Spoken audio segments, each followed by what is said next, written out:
এগিয়ে নিয়ে যেতে পারেন, পাওয়ার প্লেটাকে কতখানি ইউজ করতে পারেন। স্পিনারকে ইন্ট্রোডিউস করা হয়েছে ইনিংসের সেকেন্ড ওভারই। বেশ খানিকটা বাইরের বল।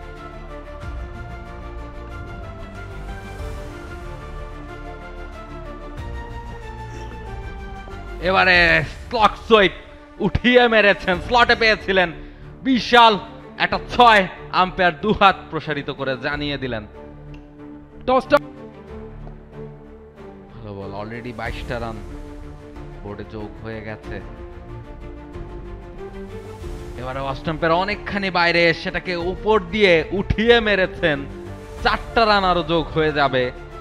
এক্সিলেন্ট ব্যাটিং তন্ময়ের কাছ থেকে। পাওয়ার প্লেটাকে পুরোপুরি কাজে লাগাতে চাইছেন। আরে তন্ময় আরো একবার তন্ময় রূপগঞ্জ টাইগার্সের জন্য এবারেও সজোরে চালিয়েছেন, বাউন্ডারি লাইনটা ক্লিয়ার, সামনে গিয়ে পড়েছে বলটা, বিশাল একটা 6।